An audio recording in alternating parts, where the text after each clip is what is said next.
जय हिंद दोस्तों, मैं महेंद्र शर्मा स्वागत करता हूं वन वर्ल्ड हिंदी में। आपका उम्मीद करता हूं आप खुश और स्वस्थ है। दोस्तों आइए दिखाते हैं पाक मीडिया की एक और लेटेस्ट डिबेट, क्योंकि अभी हाल ही में पाकिस्तान को आईएमएफ ने बिल्कुल नकार दिया है और ये अब पाकिस्तान में जो लोन की किस्त आने वाली थी वो लोन की किस्त अमेरिका की हस्तक्षेप से के बाद बिल्कुल पाकिस्तान को नहीं मिलेगा। और अब तो पाकिस्तानी मीडिया इतना भयंकर डर गया है कि जो सऊदी से जो लोन लिया था वो भी आईएमएफ के तहत ही था, वो भी पता नहीं कहीं ना कहीं अब सऊदी वापस न मांग ले, क्योंकि पाकिस्तान के हालात आज के समय इतने गंदे हो चुके हैं और पाकिस्तान की जो सियासी पार्टियां हैं वो आग और जहर उगलने में किसी के भी खिलाफ कमी नहीं छोड़ रही है। तो कहीं ना कहीं आज पाकिस्तान बहुत बुरी स्थिति में पहुंच चुके हैं। तो आप देखिए कैसे हिलाली और पाक मीडिया बौखलाया हुआ है कि आईएमएफ ने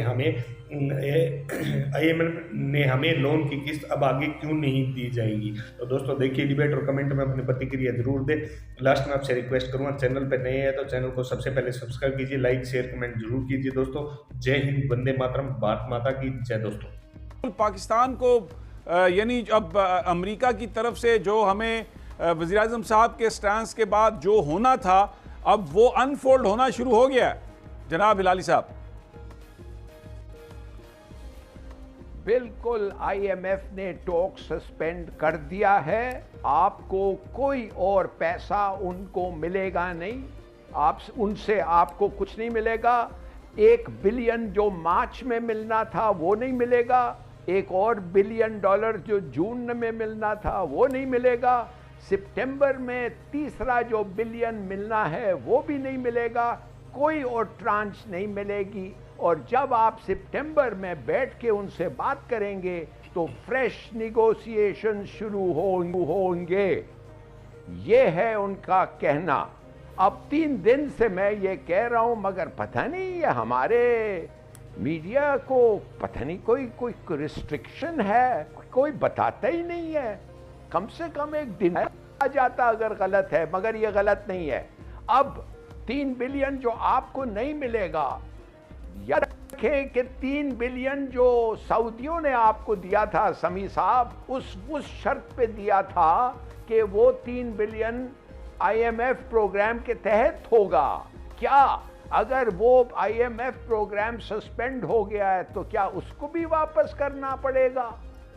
तो देखिए ये एक बहुत बड़ी बातें हैं। और आपने ठीक कहा आपके इंट्रो में, ये इसलिए हो रहा है कि वो कह रहे हैं कि आपने 2-3 चीज़ें ऐसी की हैं जो आपने कहा था आप नहीं करेंगे।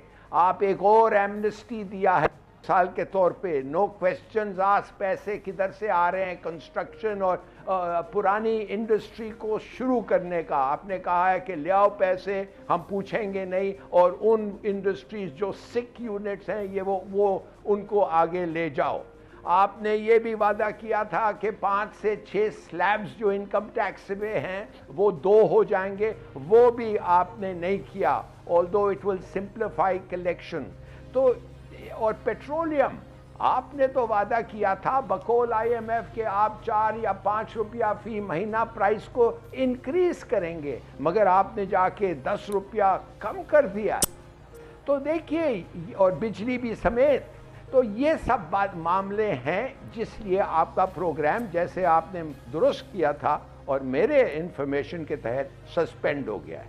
ठीक हो गया। अच्छा, एक और बात जो है, ये खबरें इस्लामाबाद में ये चल रही हैं कि बड़ा कोई सरप्राइजिंग एक आ सकता है फैसला फॉरेन फंडिंग केस के हवाले से इलेक्शन कमीशन ऑफ पाकिस्तान से।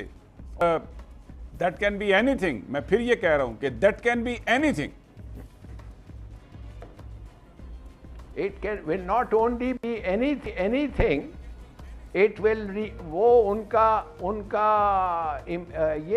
ये है, उनका क्या कहते हैं, टारगेट ये है कि प्राइम मिनिस्टर को डिस्क्वालीफाई करें और को भी कहें डिस्क्वालीफाई करें ऑन द ग्राउंड्स दैट उन्होंने पैसे लिए हैं मुख्तलिफ लोगों से जो फॉरेनर्स हैं, मुख्तलिफ कंपनीज से जो फॉरेन कंपनीज हैं, on that ground.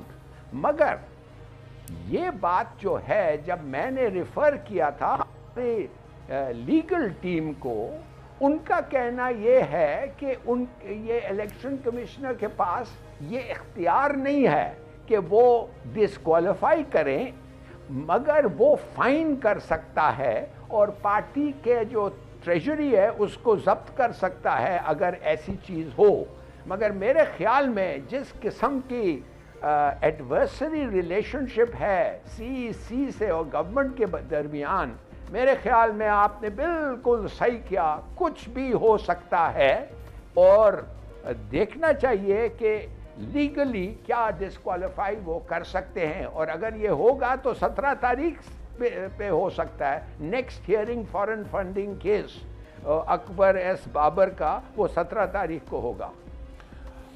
Salman Abid साहब, आपने ये जो बात गुफ्तगू सुनी जो हम कर रहे हैं, एक बड़ी गंभीर सिचुएशन है, यलगार है हर तरफ से, और वज़ीर आज़म ये कह रहे हैं कि बैनुल अक़वामी तौर पर अमेरिका, यूरोप, इंडिया सब उनको निकालना चाहता है, इसलिए कि वो इस वक्त पाकिस्तान को एक आज़ादाना ख़ारजा पॉलिसी देना चाहते हैं, इसलिए कि उन्होंने अमेरिका की ग़ुलामी से निकलने का बंदोबस्त कर लिया है, इसलिए कि उन्होंने आलमी मंडी में बेशक तेल की कीमत बढ़ रही है लेकिन अपने लोगों को रिलीफ दिया है।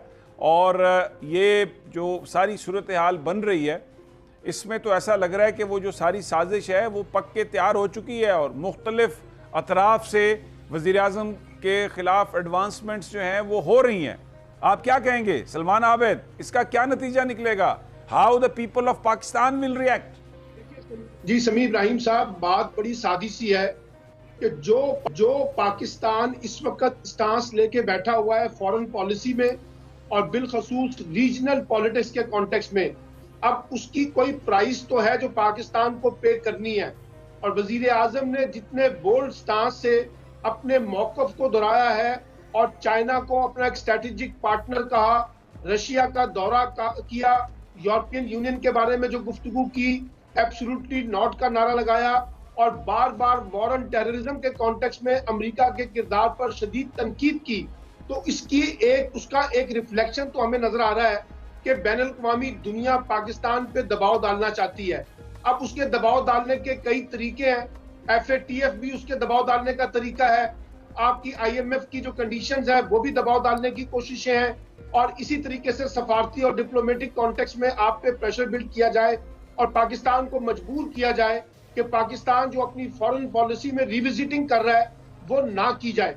यही वजह है कि कुछ इंटरनेशनल कॉन्स्पायरेसीज जो हैं वो इमरान खान के खिलाफ खास तौर पे डेवलप हो रही हैं और वो ये समझते हैं कि इमरान खान एक मजबूत किरदार के आदमी है जो खास तौर पे बैनुल अक़वामी सियासत के अंदर वो कुछ करना चाहते हैं जो इस वक्त मगरिब या अमेरिका बिलखसूस नहीं चाहता।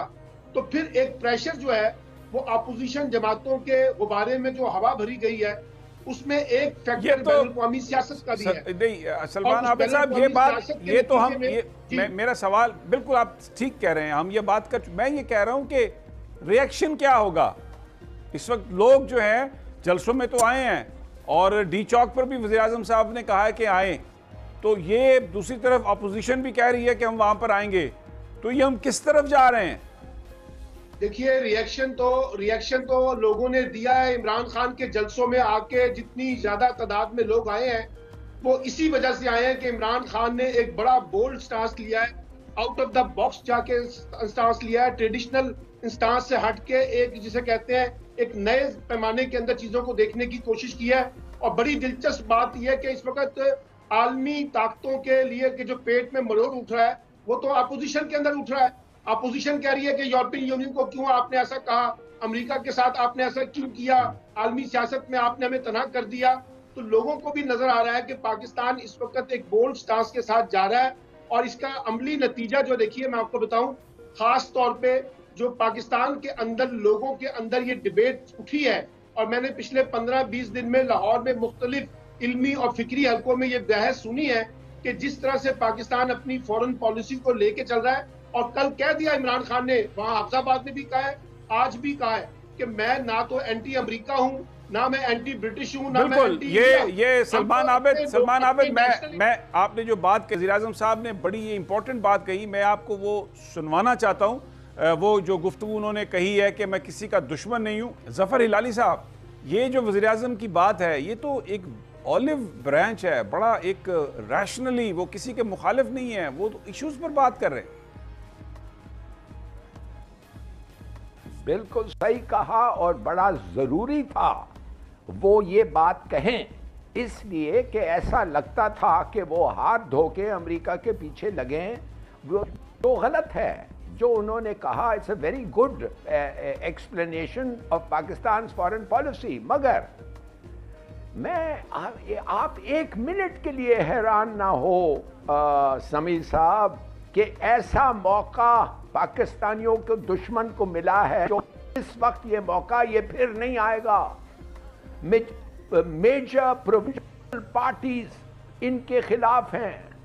एक मूवमेंट उन्होंने कहा है इनके खिलाफ वो शुरू कर रहे हैं, और कुछ इदारे भी हैं, एस्टैब्लिशमेंट नहीं, हमने अभी जिक्र किया था, कुछ इदारे भी जो हैं जिनके सरबरा इनके खिलाफ हैं।